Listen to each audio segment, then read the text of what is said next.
do Senhor, participando, celebrando a Santa Ceia.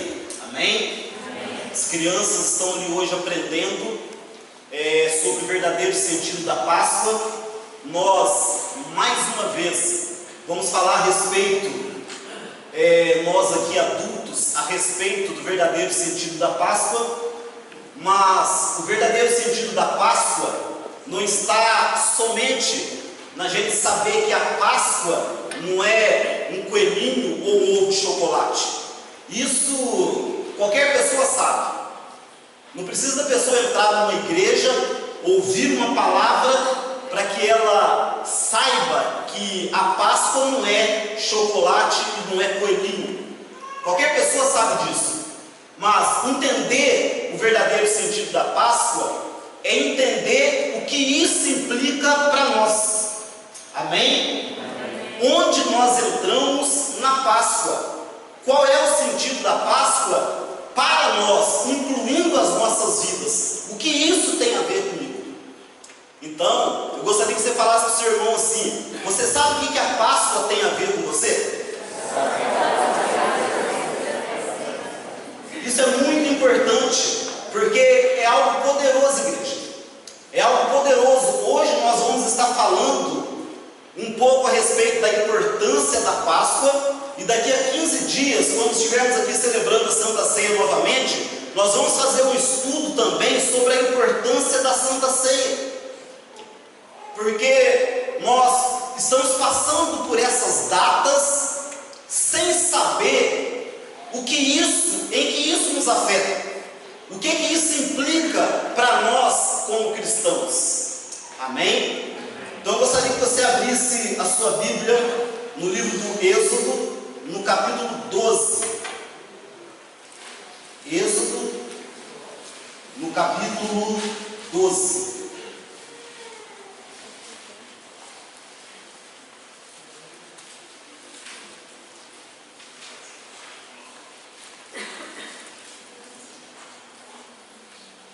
Êxodo, no capítulo 12. Todos acharam? Então as crianças hoje vão estar recebendo esta bela lembrancinha. Aqui dentro elas vão receber alguns ovinhos para as crianças. E nós quero agradecer, a dedicação da Inês para confeccionar, todos aqueles que ajudaram. Então as crianças vão estar recebendo, Jesus, a verdadeira Páscoa. E vão também estar aprendendo sobre isso nesta noite. Então vamos lá, Êxodo no capítulo 12, a partir do versículo 1. Disse o Senhor a Moisés e a Arão na terra do Egito: que este mês seja para vós o princípio dos meses, e será o primeiro mês do ano. Falai a toda a congregação de Israel, dizendo: no dia 10 deste mês, que cada homem tome para si um cordeiro para cada família, um cordeiro para cada casa. Entretanto, se a família for pequena para consumir um cordeiro, então se juntará com o vizinho mais próximo de sua casa, conforme o número de pessoas. O cordeiro será escolhido na proporção do que cada um poderá comer. O cordeiro será macho, sem defeito e de 1 ano. Vós o escolhereis entre os cordeiros ou entre os cabritos. E o guardareis até o 14 deste mês, e toda a assembleia da congregação de Israel o degolará à tarde. E tomarão um pouco do sangue, e passarão sobre os umbrais, e sobre as vergas das portas das casas em que o comerem. Naquela mesma noite, comerão a carne grelhada no fogo, com pães asmos, não fermentados, e ervas amargas. A comerão. Não comereis dele nada cru, nem cozido em água. O animal inteiro, incluindo a cabeça, as pernas, os miúdos, será tudo assado em brasa. Não deixareis sobrar até pela manhã. Caso isso aconteça, queimareis o que restar. Ao comer, estáis preparados para partir, cinto atado, sandálias nos pés e cajado na mão. Comereis às pressas. Esta é a Páscoa do Senhor. E naquela mesma noite eu passarei pela terra do Egito e matarei todos os primogênitos, tanto dos homens como dos animais, e executarei juízo sobre todos os deuses do Egito. O sangue, porém, será para quando eu ver o sangue, passarei adiante. A praga da destruição não vos atingirá quando eu ferir o Egito. Esse dia, portanto, será para vós um memorial, e o celebrareis como uma festa perene ao Senhor. Nas vossas gerações o celebrareis por decreto perpétuo, até aí. Amém? Então preste atenção. Eu gostaria que não tivesse movimentação, conversa.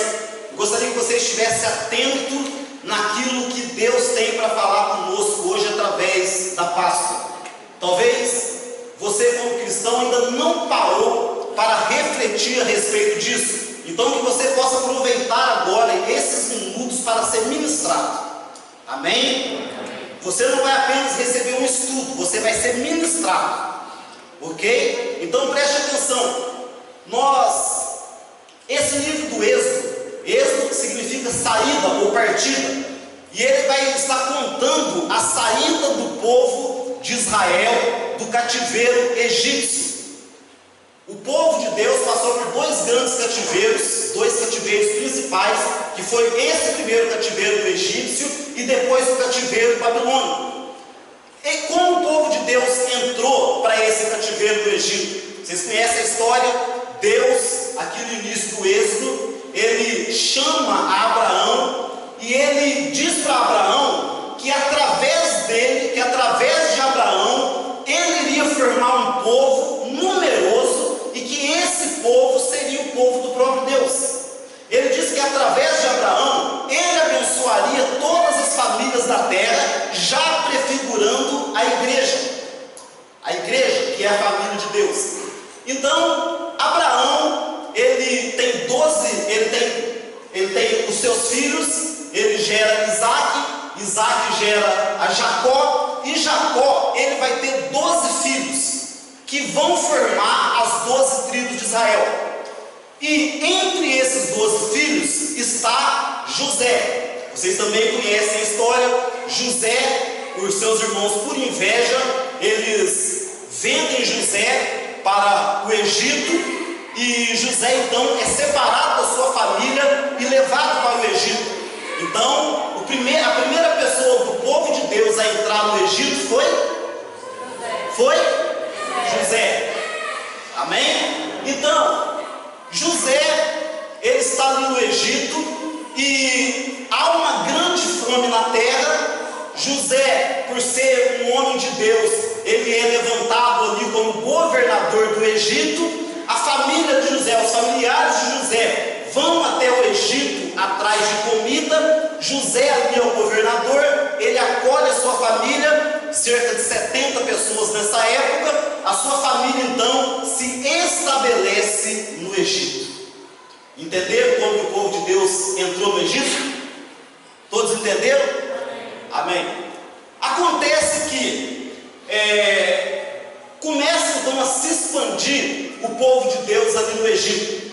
Entra um novo faraó que não conhecia José. Então esse faraó, ele tem o seguinte pensamento: esse povo está crescendo demais aqui, esse povo pode no futuro nos dominar. Então ele resolve escravizar o povo de Deus, ele resolve escravizar os hebreus, o povo de Israel. E aí aquele povo então se torna escravo ali do Egito. Então ali tem início esse cativeiro. Então o povo de Deus fica ali por 430 anos, e até que diz a Bíblia que o clamor do povo sobe até Deus. O povo clamava por uma libertação, o povo clamava pelo livramento daquela escravidão, e 430 anos depois, a Bíblia diz que Deus ouve o clamor desse povo, e Deus então levanta um libertador. A primeira coisa que eu quero dizer para você: Deus sempre ouve o clamor do seu povo. Ainda que pareça tardio, Deus não deixa o seu povo sem resposta. Deus não deixa o seu povo no cativeiro para sempre. Deus não deixa o seu povo numa situação de derrota para sempre. Ainda que pareça tardio, Deus sempre vem em socorro do seu povo. confortador saber disso, é encorajador saber disso. E Deus então levanta Moisés. Moisés é um tipo de Cristo, também ele se coloca ali como um salvador. Então Moisés, ele vai até o Egito, e aí, como o coração do faraó já estava endurecido, ele não queria libertar o povo, aquele povo trazia muito lucro para o Egito, ele não queria libertar o povo. Então Deus começa a enviar as pragas sobre o Egito para convencer faraó a libertar o povo. Então, por exemplo, ele envia peste, o povo um dia acorda e todo o rio Nilo, o rio que abastecia, né, o Egito, ele se tornou em sangue. Todos os peixes morreram. Numa outra praga, Deus então envia rãs, e há ali uma praga de rãs, e há rãs por tudo quanto é lugar. As pessoas vão pegar os seus mantimentos, tem rã dentro da lata, tem rã na cama, tem rã dentro do sapato, tem rã para tudo quanto é lado. A praga das rãs. E Deus vai multiplicando as pragas. Tem a praga das moscas, tem a praga do piolho, todo mundo com piolho, muito piolho. Então Deus tem a morte dos animais, e Deus vai multiplicando ali as pragas sobre o Egito, e cada vez Faraó resolve libertar o povo, mas depois que aquela praga cessa, ele volta atrás. Uma das pragas terríveis é que todo o povo foi coberto por úlceras, por feridas, e até então que Deus ele vem com a sua praga final, ele anuncia a sua praga final, a mais terrível das pragas. E aí é onde nós entramos na celebração da Páscoa. Deus anuncia que num determinado dia, à meia-noite, o anjo da morte passaria, e ele então feriria todo primogênito, todo primeiro filho, tanto homens quanto animais. Então Deus anuncia uma noite de muito terror, uma noite onde haveria muito choro, uma noite onde haveria muito pranto. E antes que esse dia chegasse, Deus havia dado uma ordenança para o seu povo, para que naquela mesma noite preparasse uma celebração. E essa celebração seria chamada Páscoa do Senhor, que a palavra Páscoa significa passar por cima, pular além da marca. Então Deus dá uma ordem: vocês vão preparar, reunir as famílias, escolher um cordeiro perfeito, matar. Se aquele cordeiro for muito grande, reúne 2 famílias, vocês vão pegar o sangue, a instrução mais importante, vocês vão pegar o sangue e colocar nos umbrais da porta. Pois bem, quando o anjo de morte vier, ele vai passar por todas as casas, mas a casa em que tiver a marca do sangue, ele vai pular por cima, e ali não haverá morte e não haverá tristeza. Isso acontece, chega aquela noite, o anjo da morte, ele vem, então ele passa e ele começa a mata os animais, mata os homens, mas na onde havia a marca do sangue, ele pulava, e ali não havia morte. Agora, o que eu quero que vocês entendam aqui, porque aquela Páscoa, ela está apontando para Cristo e para a igreja. A Páscoa, essa primeira Páscoa, quando Deus manda eles celebrarem, está apontando para Cristo e está apontando para a igreja, porque desde aquele tempo, Deus já sabia que um dia Ele enviaria o seu próprio Filho para morrer em favor do povo pecador. Então a Páscoa já é uma simbologia disso.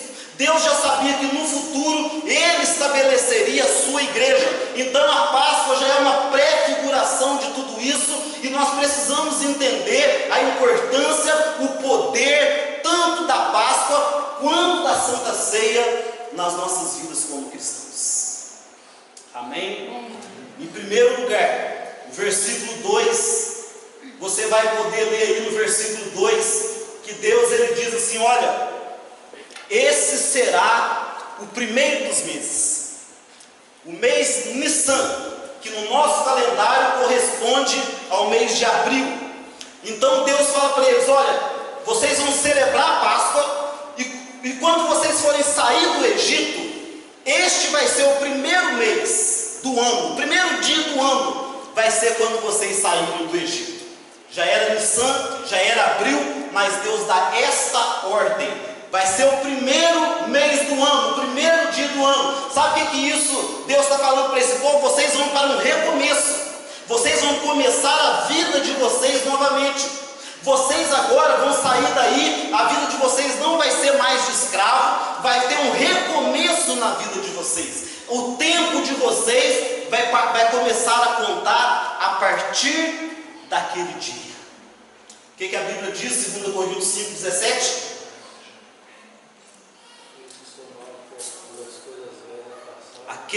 Uma pessoa pelo menos sabe: aquele que está em Cristo, nova criatura é. As coisas velhas passaram, e eis que tudo se fez novo. Glória a Deus, igreja. Isso aponta para nós. A partir do momento você vivia uma vida de escravidão, você vivia uma vida afastada de Deus, escravo de Satanás, escravo do pecado, mas quando Cristo entrou na sua vida, Ele te deu uma nova vida. Aleluia!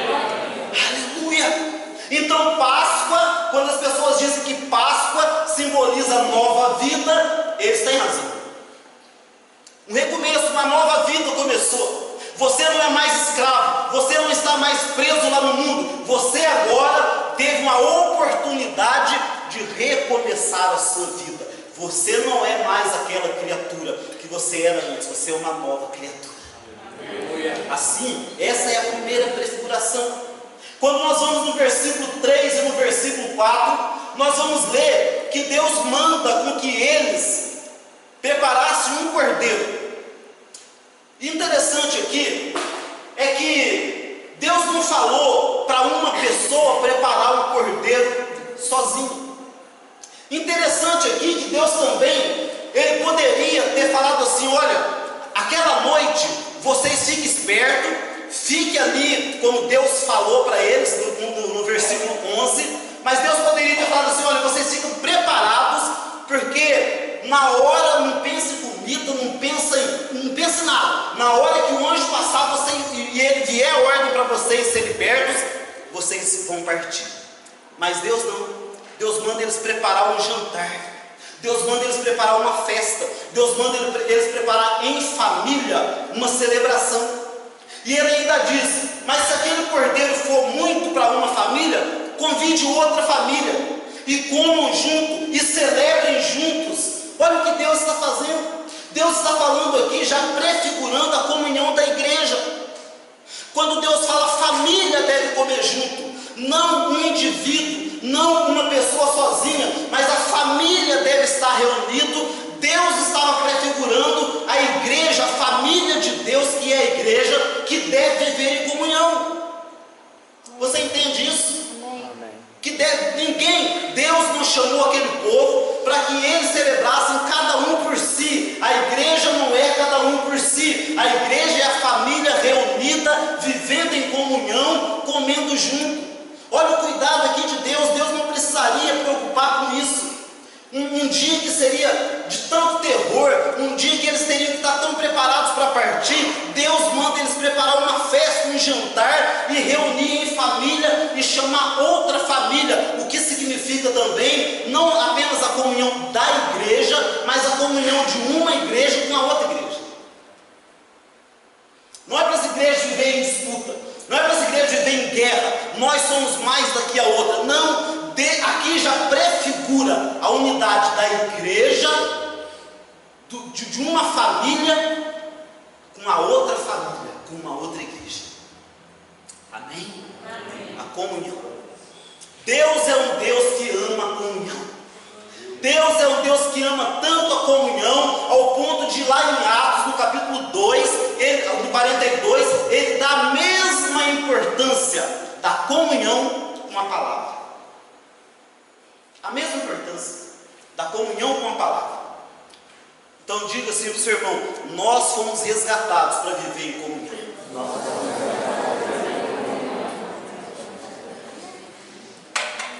Preste atenção, o nosso relacionamento como igreja deve ser um relacionamento na horizontal com Deus, mas também na vertical entre irmãos. Nós não podemos viver isolados, não podemos pensar que não precisamos do outro, não podemos pensar que nós não precisamos conviver com o outro, porque eu não tenho afinidade com o outro, porque eu não gosto do outro, porque os defeitos do outro me incomodam. Não, Deus chamou a sua igreja para viver em comunhão. Quando eu me converti, uma pessoa disse para mim assim: olha, Jesus Cristo, você é tão importante que Jesus Cristo teria morrido naquela cruz só por você. E eu achei aquilo lindo. E eu comecei também, sempre quando eu tinha oportunidade, de falar isso para as pessoas, de falar isso na igreja, de falar isso nas pregações. Mas a verdade é que Jesus Cristo não morreu por uma pessoa. Jesus Cristo morreu pela igreja. Ele morreu pela igreja. A igreja é constituída por pessoas, mas ele não morreu por um indivíduo. Ele morreu e a Bíblia diz que ele comprou gente para Deus, de toda tribo, de toda língua e de toda nação. Ele derramou seu sangue pelo corpo, pela igreja, pela família. A igreja é a família de Deus. A nossa igreja lá em Angola, ela chama Igreja da Família Vitoriosa. É a família de Deus que tem vitória, porque a igreja é uma igreja vitoriosa. A igreja, a família de Deus, é uma família vitoriosa. Nós precisamos entender isso. Outra coisa importante que no versículo 5, diz lá no versículo 5 que o cordeiro a ser escolhido deveria ser sem defeito, deveria ser perfeito, não poderia pegar qualquer ovelha, não poderia pegar qualquer cordeiro. Naquele tempo era muito comum nascer, cordeiros, filhotes de ovelha defeituoso.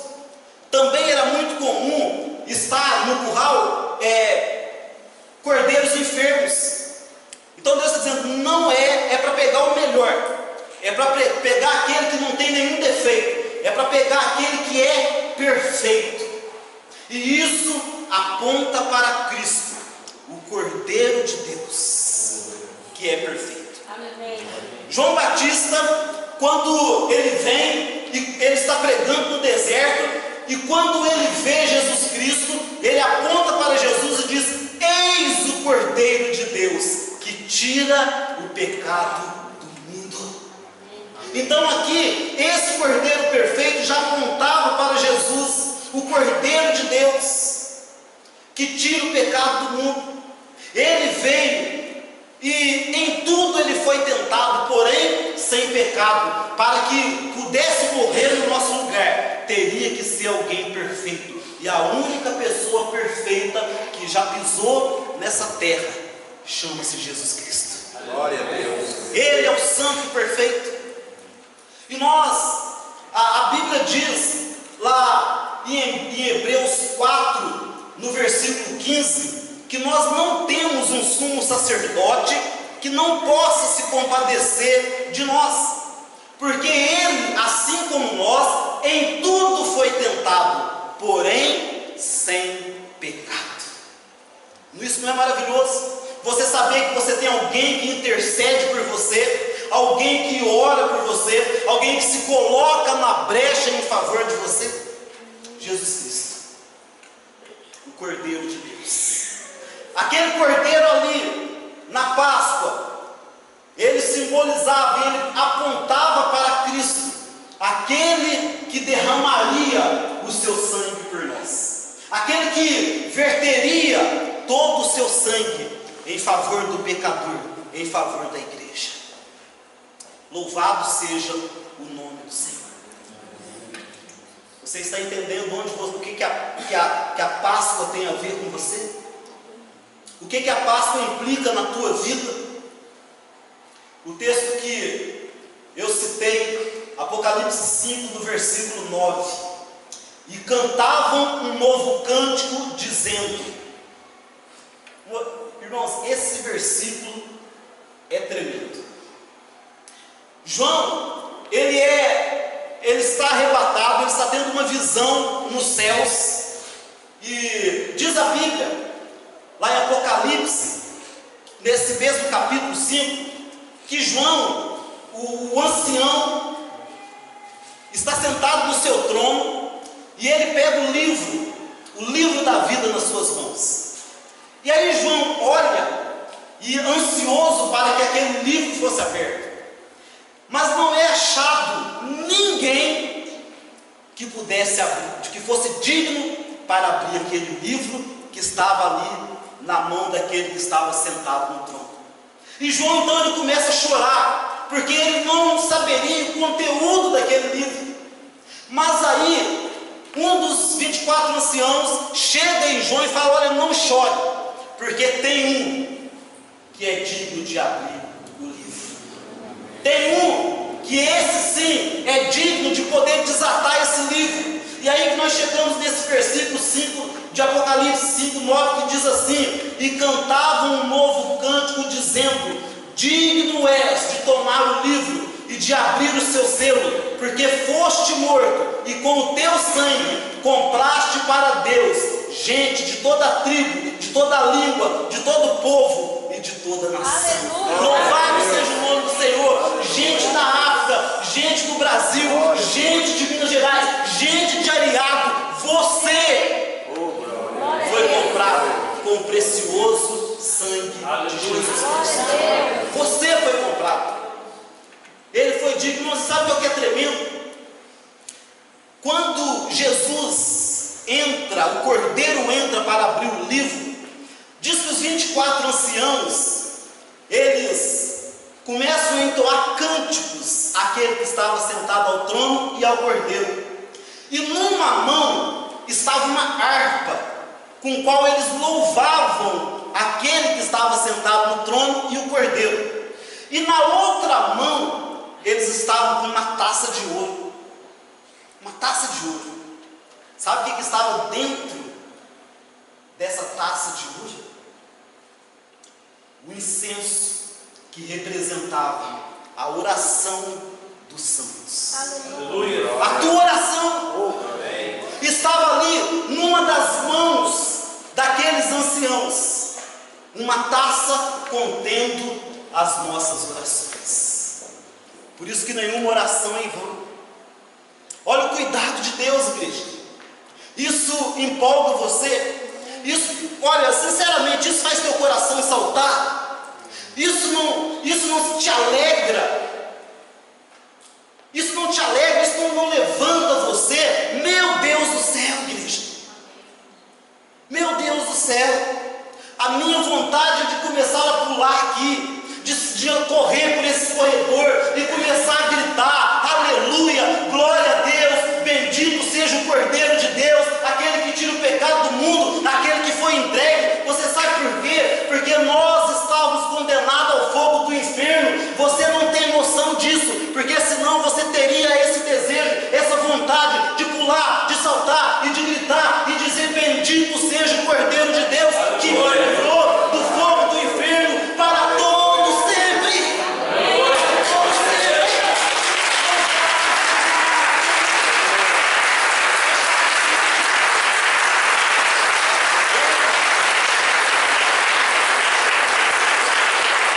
Preste atenção, isso aqui é a verdade da palavra de Deus.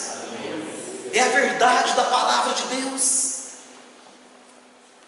O Cordeiro que foi morto na sexta-feira da paixão, mas que no domingo, quando aquelas mulheres foram lá para poder ungir o corpo dele, não encontraram ninguém, não encontraram ali um corpo para que elas pudessem embalsamar. E ali o anjo chega, ele diz para Maria Madalena: por que você procura entre os mortos aquele que vive?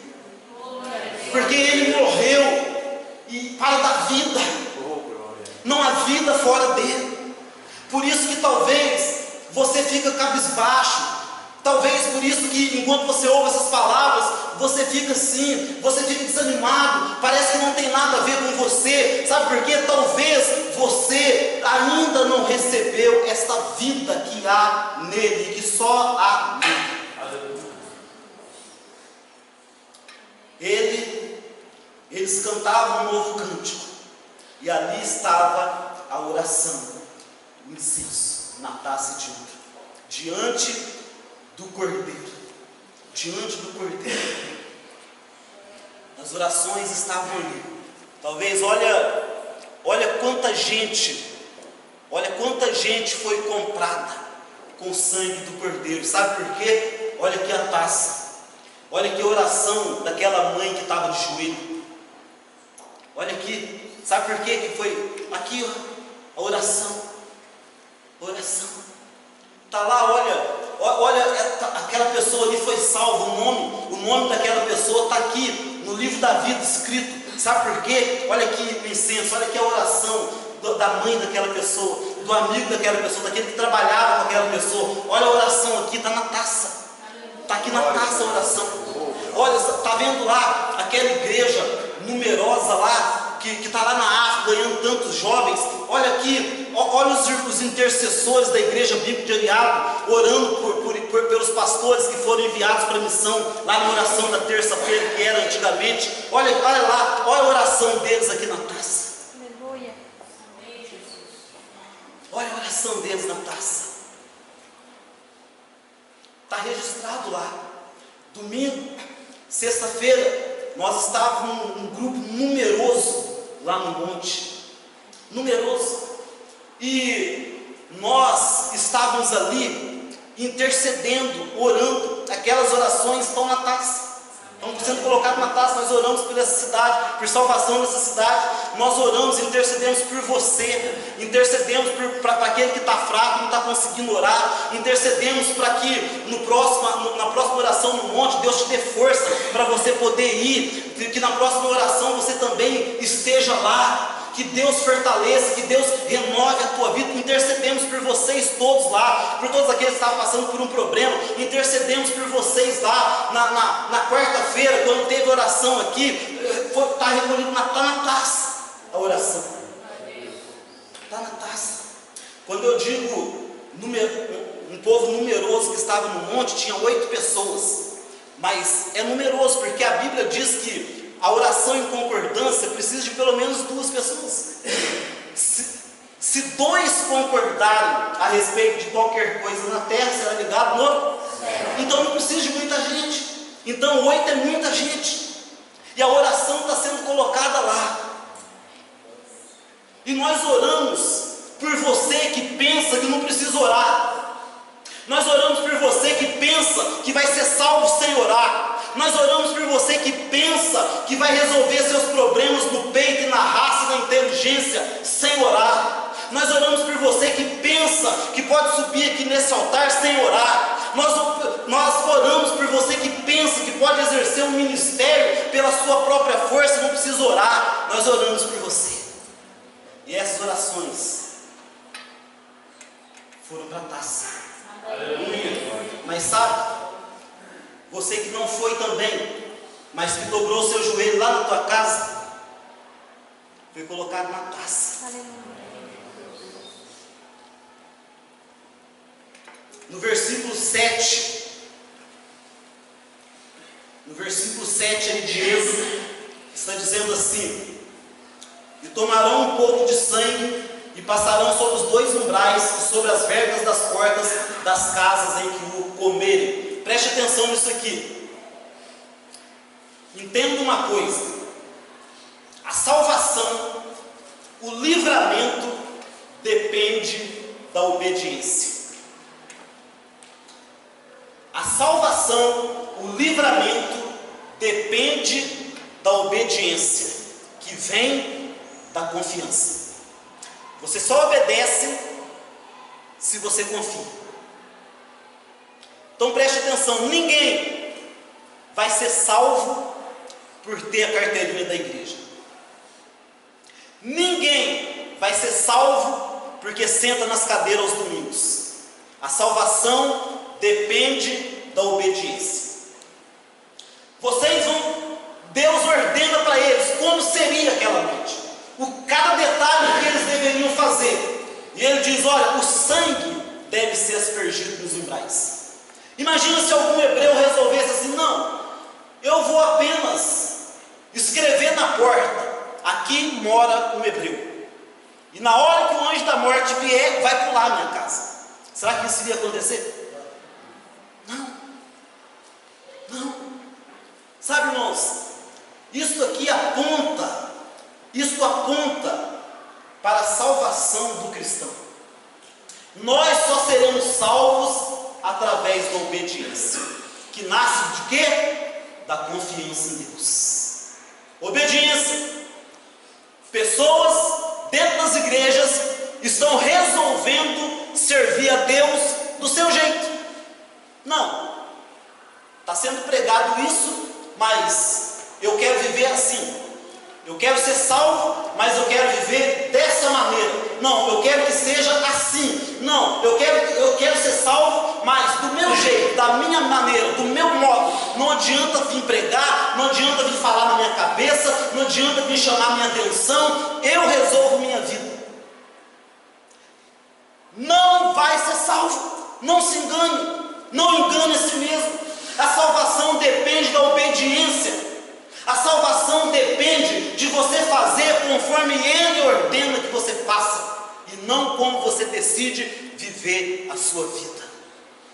É claro, o hebreu poderia dizer: não vou obedecer, não vou passar o sangue nas portas, não vou fazer dessa maneira. O anjo viria, o anjo da morte viria e consumiria o primogênito daquela casa, tanto do homem quanto do animal. Porque a salvação depende da obediência que vem da confiança em Cristo Jesus. A confiança no que Ele fez por nós na cruz do Calvário, em cumprir aquilo que Ele diz na palavra dEle. Estuda o Sermão do Monte. Os mandamentos para a igreja estão no Sermão do Monte. Estuda as cartas de Paulo, de Pedro. Os mandamentos para a igreja, as ordenanças para a igreja estão lá. Escute o que está sendo pregado nesse altar. Sabe por quê? Sabe qual que é a diferença que nós podemos notar aqui? Aquele que é povo de Deus, hebreu, e aquele que é egípcio, ímpio. O ímpio significa aquele que não crê e que despreza o ensino. Pode ir no dicionário: ímpio, aquele que não crê e despreza o ensino. Então não é porque você está na igreja que você não é ímpio. Se você está na igreja e está desprezando o ensino, você é ímpio. Então escute, porque nós não estamos aqui e nós temos zelado em trazer uma palavra que seja verdade e não trazer aqui fábulas. Uma palavra que seja verdade, mas não é para que você despreze, não é para que você olhe: esse irmão aí, eu sei está lá pregando, eu sei que os defeitos dele, ele está lá pregando, mas ele nasceu aqui mesmo, ele está lá pregando, mas quem é ele? Não é para isso que nós estamos aqui ensinando a palavra de Deus. Na hora que eu descer aí, eu sou igual a vocês. Mas enquanto eu estou aqui nesse altar pregando a palavra, eu estou sendo boca de Deus para a sua vida. Assim como o presbítero Marcinho, assim como a Silmara, como o Renato, como o Lidiano, como o Tchãozinho, como o pastor Inês, como o Paulinho, como todos aqueles que pregam. Olha que descer aí é qualquer um. Daqui a pouco nós vamos lá para a comunhão da cantina, pode brincar, pode conversar. Nós temos defeito igualzinho vocês mesmos. Mas olha que estamos aqui, nós somos boca de Deus. Não despreze o que Deus está falando. Amém.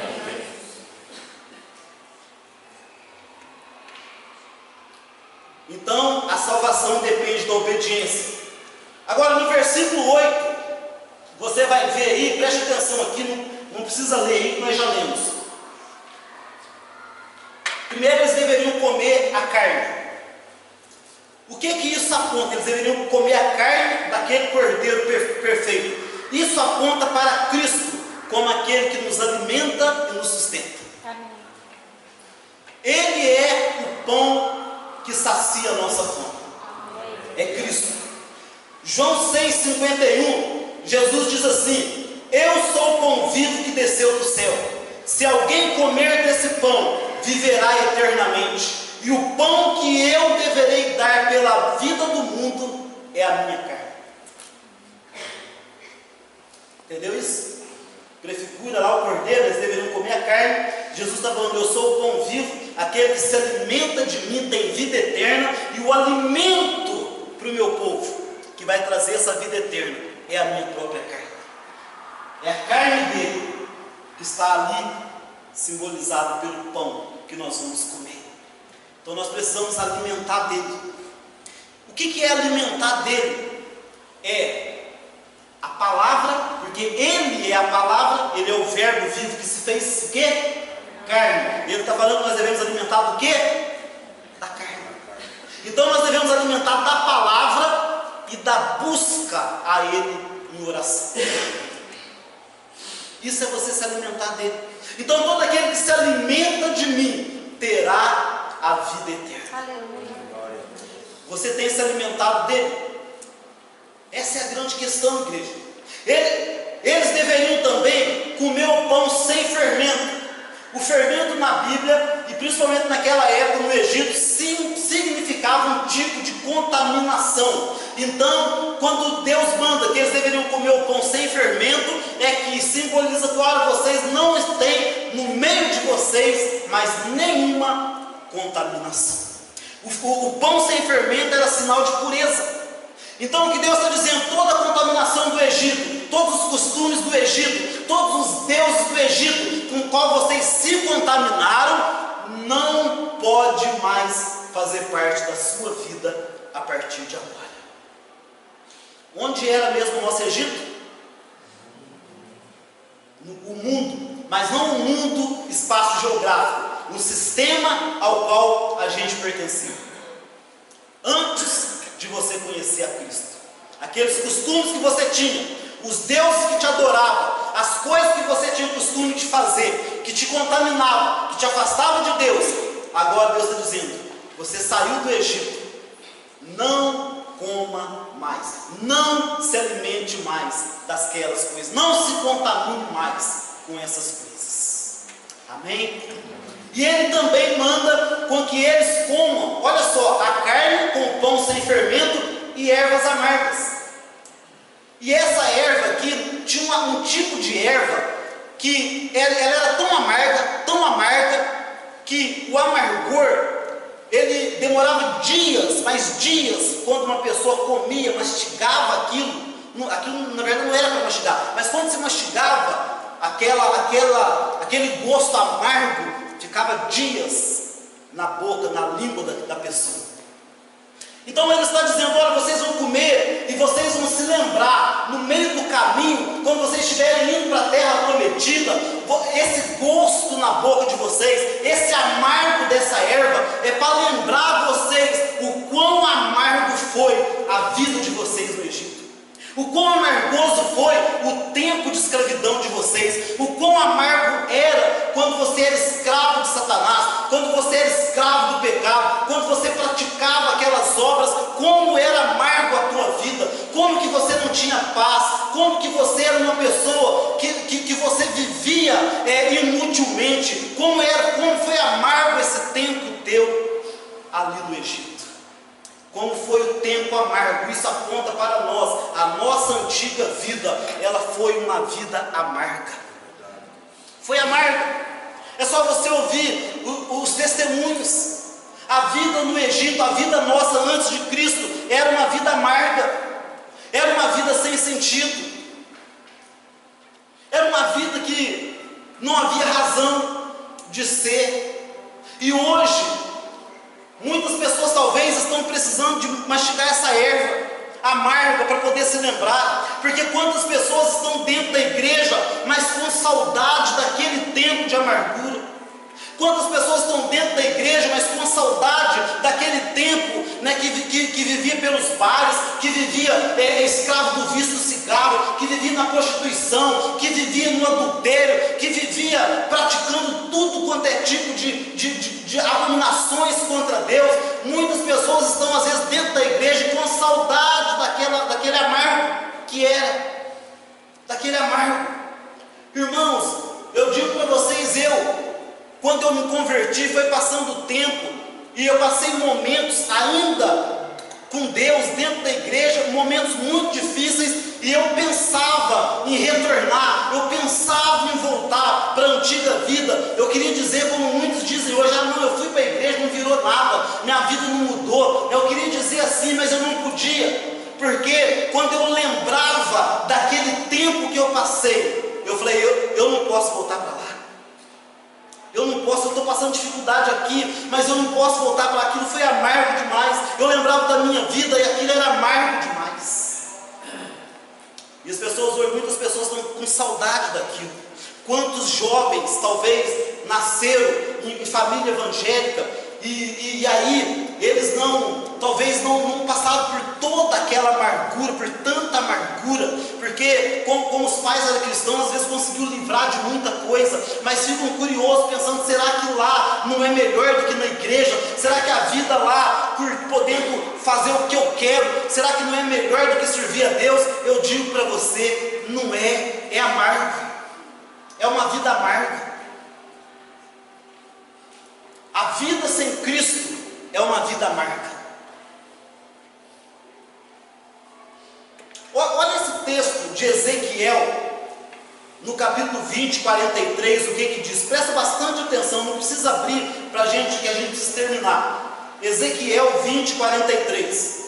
E ali vos lembrareis de vossos caminhos, ou seja, do teu passado, e de todos os vossos atos que vocês se contaminaram. Então, olha só, está dizendo aqui, vocês se lembrarão dos caminhos, do que vocês já viveram no passado, sem Deus, e das coisas que vocês fizeram, que contaminou vocês. E aí olha o que diz, e tereis nojo de vocês mesmos, por causa de todas as vossas maldades que cometeram. Fala a verdade, quando você olha para o teu passado que você já fez, você não sente nojo, não? Eu sinto. Como que eu vou voltar para lá? Como que eu vou voltar para lá? Acho que não teve tempos aí, principalmente últimos tempos, que eu pensei, eu vou largar, não largar Deus, mas eu vou largar o meu chamado. Está difícil, as pessoas não querem nada. Eu olhava, mas se eu largar o meu chamado, é um passo para eu voltar lá de onde eu saí. E aquilo foi amargo, dá nojo de pensar, Olha como as coisas fazem tão sentido, que a Bíblia diz assim, aquele que volta ao pecado, depois de já ter conhecido, é como o quê? O cão que vomita e depois volta para comer o próprio vômito. Você passar na rua, imagina, eu sinceramente, meu estômago é meio ruim. Se eu passar na rua comendo alguma coisa, por mais fome que eu esteja, eu ver um cachorro vomitando, eu não consigo comer mais. Mas agora você imagina, além de vomitar, ele comendo o seu próprio vômito. Dá nojo.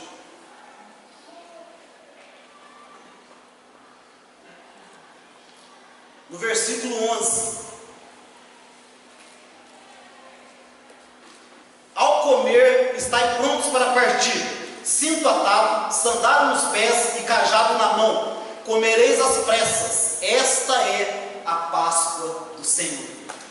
O que Deus está dizendo aqui? Você deve estar preparado, porque então não vai ficar lá com pijama, com chinelinho, não, preparado, sandálias no pé, cajado na mão, tudo bem ajustado, lombo cingido, porque na hora que vier a ordem, sai apressadamente. O que Deus está querendo dizer aí? vocês já ficaram tempo demais escravos. Agora é hora de sair, de partir. Eu não quero que vocês fiquem aí mais 3 minutos. Vocês já ficaram tempo demais. É hora de partir, de sair daí. Como Deus disse para Ló: Ló, você está aí nessa cidade de pecado. Tira a tua família, sai daí e nem olha para trás. E nem olha para trás. Como Deus disse para Zaqueu: Zaqueu, desce depressa, que hoje me convém repousar na tua casa. Salvação chegou, Zaqueu. Não desça depressa. Você não vai ficar nessa vida mais nem um dia. Você já foi escravo há muito tempo. Glória a Deus. Isso fala da pressa da salvação. E isso, igreja, também aponta para a igreja, para a nossa salvação. Nós devemos estar com pressa. A Bíblia diz: se hoje ouvirdes a voz do Senhor seu Deus, não endureçais o vosso coração. O tempo que se chama hoje. Hoje é urgente. Não dá para esperar, não dá para negociar. Interessante é que quando Deus manda a praga das rãs sobre o Egito, e então Faraó vai até Moisés, e Moisés, imagina, rampa tudo quanto é lado, e Moisés fala: então você quer que essa praga cesse? E Faraó diz: amanhã. Amanhã. Sabe que tem pessoas que estão assim: Deus está falando comigo aqui, né? No domingo ele falou, domingo passado ele falou, na sexta ele falou, amanhã eu mudo, amanhã eu começo a buscar Deus, amanhã eu começo a orar, amanhã. E talvez o amanhã fique tarde demais. Tarde demais. Eles aqui, vocês devem sair, estar com pressa, preparado para poder partir. Vocês devem estar preparados. Isso aponta então para a igreja, que deve estar preparada e com pressa. Sabe o que é interessante? Outro dia nós falamos aqui sobre armadura, não é? E aí, a Bíblia, lá na armadura em Efésios 6, fala que os lombos devem estar cingidos com o quê? Com a verdade. Com a verdade. Isso aponta para a igreja, que deve estar cingida na palavra da verdade. E diz que eles deveriam estar com as sandálias nos pés. O que a sandália simboliza lá? O que o calçado simboliza na armadura? A preparação do evangelho da paz. O que a igreja tem pressa? Você está firmado nessa verdade, o lombo cingido com essa verdade, e você anunciar essa verdade, para que outros possam ser salvos. Oh, quão formosos são os pés daqueles que anunciam o evangelho. Em Mateus 25 tem a parábola das 10 virgens. Elas foram chamadas, Jesus está contando essa parábola, comparando com a volta dele. E aí ele diz: olha, as 10 virgens saíram para encontrar com o noivo, mas como o noivo demorou, elas adormeceram. O noivo demorou, elas adormeceram. Fala para o seu irmão: será que você não adormeceu? Será que você não adormeceu? Será que a tua falta de empolgação com a palavra? Será que a tua falta de entusiasmo para servir a Deus? Será que a tua falta de vontade de orar não é porque você dormiu?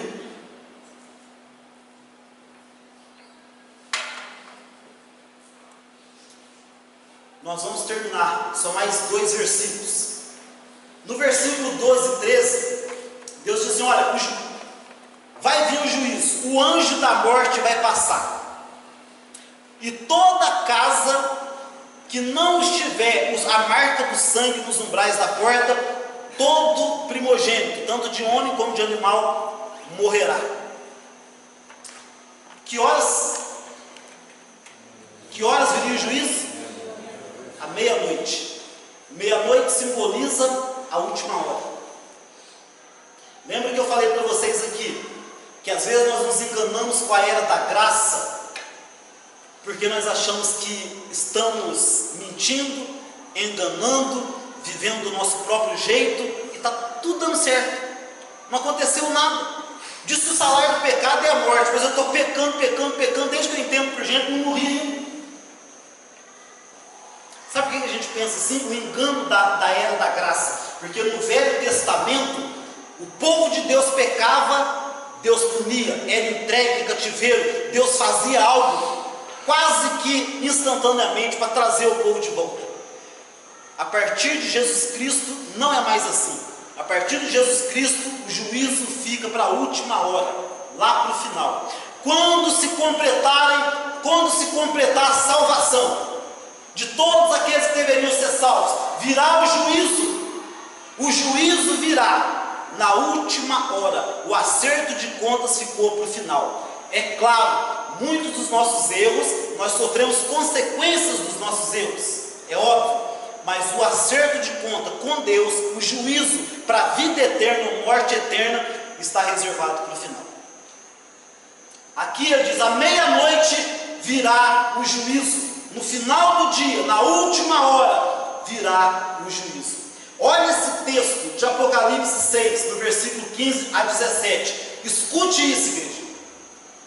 Esforce só mais um pouquinho, que eu já 2, 3 minutos eu vou encerrar.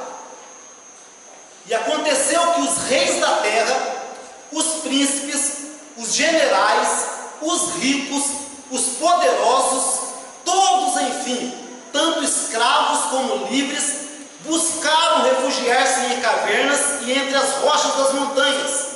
Então passaram a berrar para as montanhas e rochedos o seguinte: caiam sobre nós e ocultem-nos da face daquele que se assenta no trono da ira do Cordeiro, porquanto eis que é chegado o grande dia da ira deles, e quem poderá sobreviver?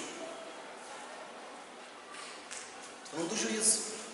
Naquele dia, os poderosos, os reis, aqueles que achavam que não precisavam de Deus, os pobres, os escravos, os livres, aqueles que são alguma coisa, aqueles que não são nada, todos eles correrão em desespero, procurando refugiar-se, entrando nas cavernas e dizendo: chegou o grande dia, cai sobre nós. Olha o desejo deles, rochedos, montes caiam sobre nós, nos esmaguem, nos sufoquem, nos matem esmagados, mas nos escondam da face da ira, porque o dia chegou. Eles falam: olha, nós queremos morrer aqui, esmagados, mas não queremos enfrentar a ira do Cordeiro, porque o grande dia chegou. Quem poderá sobreviver a esse dia? Sabe quem? Sabe quem poderá sobreviver nesse dia? Aquele cujo o sangue está nos umbrais da porta. O que significa o sangue? Nós vamos ir mais profundo nisso na próxima Santa Ceia. O sangue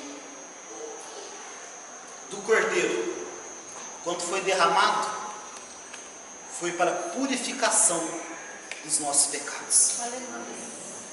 O sangue foi derramado para nos purificar dos nossos pecados. Onde houver a marca do sangue, o sangue é o sinal da salvação. Quem pode escapar da ira do Cordeiro? Aquele que tem o sinal do sangue, aquele que tem a marca do sangue. Quem são esses? Aqueles que foram purificados pelo sangue do Cordeiro. Aleluia. Aqueles que foram purificados dos seus pecados, aqueles que se arrependeram dos seus pecados, aqueles que passaram pelo sangue a viver uma nova vida, aqueles que passaram a comer e agora se alimentar do pão, da carne do Cordeiro, que foi entregue por nós ali na cruz do Calvário. Esse sim poderá escapar, porque o sangue, ele diz no versículo 13, esse sangue será por sinal, vai servir para vocês como sinal. Na hora que o anjo, na hora que vier a destruição, esse tem a marca do sangue. Aleluia. Aquele tem a marca do sangue. Glória a Deus. Espera aí. Ele tem a marca do sangue. Espera aí, ele tem a marca do sangue. Ele tem a marca do sangue. Porque uma coisa nós precisamos entender: ele derramou o seu sangue pela igreja. Amém. Mas a salvação, a escolha é individual. Por isso que a Bíblia fala: naquele dia, 2 vão estar deitados numa cama, um será levado e o outro deixado. E eu vou ser levado. Além disso, que 2 estarão trabalhando juntos. 2 estarão trabalhando juntos num campo. Um será levado e o outro deixado. Porque a salvação é individual. Brincadeira, né? É claro que os 2 se serviram a Cristo e têm a marca do sangue, vão subir. Vão com ele. E no versículo 14: esse sangue vos será por memorial. Esse dia vos será para vocês por memorial. Eles deveriam lembrar daquele dia. Daí que vem a Páscoa dos judeus.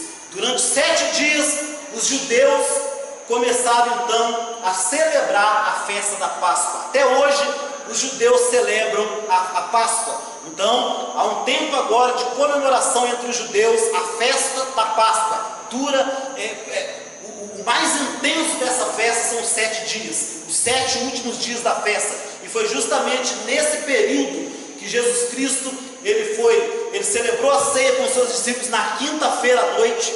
Ele foi preso na quinta noite, apanhou na sexta-feira até 3 horas da tarde. Às 3 horas da tarde, na sexta-feira, ele foi crucificado. O corpo dele ficou ali, foi tirado dali, foi levado para uma sepultura. Houve um sábado de silêncio, mas no domingo, no terceiro dia, ele ressuscitou. Aleluia. Num domingo como esse, ele ressuscitou. E ele vive e viverá para todos sempre. Oh, glória a Deus. Pastor, por que então nós não comemoramos a Páscoa? Porque Jesus, na última noite de Páscoa, ele agora institui a Santa Ceia. E quando nós vamos lá em Lucas 22:19, quando ele celebra a ceia com seus discípulos, ele diz: vocês devem agora continuar celebrando a ceia para se lembrar da salvação de vocês, para se lembrar que eu fui entregue naquela cruz, que meu corpo foi moído, que todo o meu sangue foi derramado em favor de vocês. Ou seja, a Páscoa a antiga Páscoa do Velho Testamento na igreja, a partir de Jesus Cristo, ela foi substituída pelo memorial da Santa Ceia, o partir do pão. Então a Bíblia vai dizer: a igreja, quando começou, ela perseverava no ensino dos apóstolos, ela perseverava na comunhão, no partir do pão e nas orações. Nós temos perseverado no ensino, na verdade. Nós precisamos melhorar, igreja. Precisamos melhorar na comunhão, precisamos melhorar no partir do pão, que eu vou explicar melhor na próxima Santa Ceia. E precisamos perseverar na oração. Não basta a verdade estar sendo pregada aqui, nós precisamos melhorar em comunhão, porque lá em Atos 2:42 vai dizer: perseveravam na palavra e na comunhão, vírgula, no partir do pão e nas orações.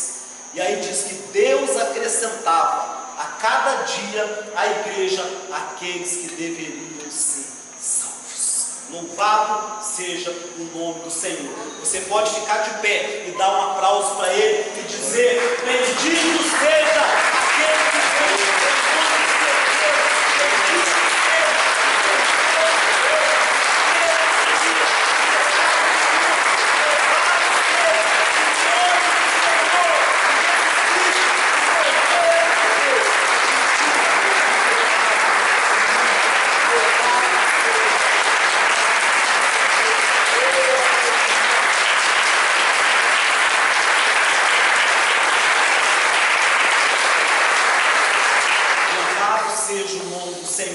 Gostaria que os ministros da ceia estivessem subindo.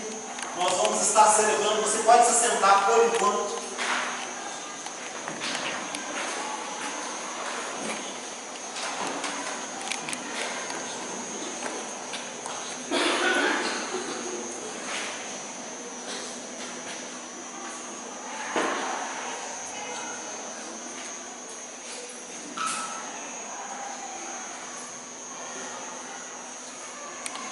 Nós vamos estar consagrando os elementos. Você ainda pode permanecer sentado. A hora que for distribuída a Santa Ceia, você pode se colocar de pé para que você possa estar recebendo a Santa Ceia nessa noite. A Bíblia diz que você não deve participar sem discernimento, mas você tem discernimento, porque você sabe que a ceia significa que Jesus Cristo morreu por você na cruz do Calvário para te dar salvação. Amém? Então você, todo aquele que tem esse entendimento, que tem esse discernimento, que Jesus Cristo é o único Salvador, você tem esse entendimento, você pode participar. Se tem alguém aqui que fala, não, eu até acredito em Jesus, mas eu acredito que tem outros salvadores, o santo tal, a Maria tal, não participe. Não participe, porque você ainda não tem esse entendimento. Você vai tomar para a própria condenação. Mas se você crê em Jesus Cristo como sendo o único Senhor e Salvador, você pode participar. A Bíblia diz que o homem também deve examinar a si mesmo, para não tomar indignamente. Mas a Bíblia fala, você deve examinar você. Se você vê que está indigno, você tem o direito de se arrepender e participar. Então fala, examine o homem a si mesmo e participe. Não fala, examine e deixe participar. Examine e participe, porque na mesa há o perdão para os pecados. Aleluia. Amém? Vamos orar. Senhor Deus,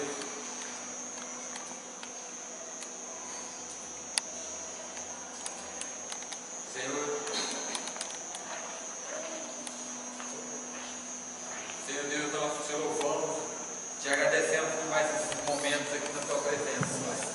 Queremos agora consagrar a Ti esse pão que simboliza o Teu corpo, que foi moído naquela cruz em favor da Tua igreja.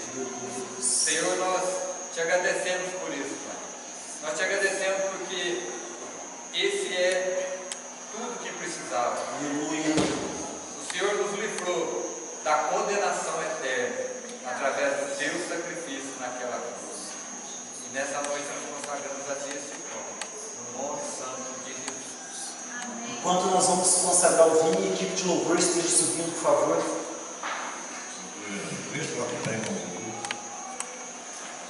Senhor, nosso Deus, nosso Pai, nós te louvamos e agradecemos, Pai, por este vinho, Pai, que você deu sangue na cruz do Calvário, Pai, vinho, sangue que foi derramado, Pai, para a nossa vida. Eu creio, Pai, que isso aqui sendo renovado, Pai, fortalecido. Não deixa eu ouvir a tua palavra, compreendendo, Pai, o sacrifício de Jesus, Pai, por cada um de nós, Pai, nós possamos juntos participar, Pai, e reconhecer todos os sacrifícios de Jesus por cada um de nós, Pai, no nome de Jesus. Nos graças damos, Pai, em nome de Jesus. Amém. Amém. Glória a Deus. Podem estar servindo. Você pegue o cálice, o pão, e você segure que nós vamos estar participando juntos. Vamos louvar o nome do Senhor.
Pegue o seu pão, levante ele. A palavra de Deus diz que Jesus, naquela noite onde ele comia da Páscoa com os seus discípulos, em determinado momento ele pegou o pão, deu graças, partiu, entregou aos seus discípulos dizendo: este é o meu corpo, que é entregue em favor de vocês. Então este pão simboliza o corpo dele, o comer da carne dele, o alimentar dele. O corpo dele foi entregue em nosso favor. Em nosso favor, para o nosso benefício.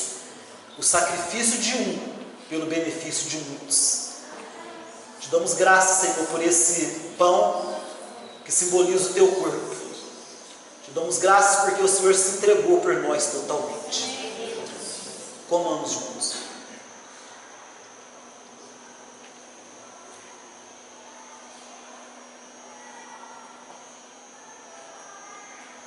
Semelhantemente, depois de comer, ele tomou o cálice, deu graças e distribuiu aos seus discípulos, dizendo: bebei dele todos, este é o meu sangue, o sangue da nova e eterna aliança, que é feita por vós.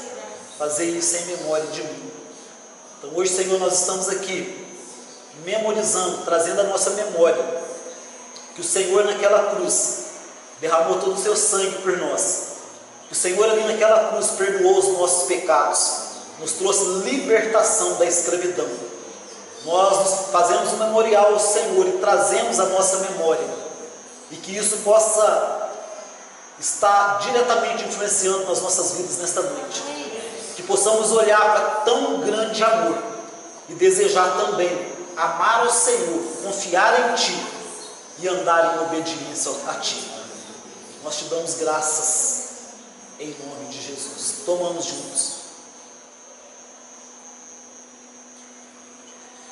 A Bíblia continua dizendo que depois de cear, eles subiram para o monte cantando um cântico em louvor ao Senhor. Mesmo Jesus sabendo que naquela noite ele seria preso, depois ele seria crucificado, eles cantaram, louvando e entoando cânticos ao Senhor. Vamos adorar o nome dele, vamos glorificar o nome dele por tão grande salvação, igreja.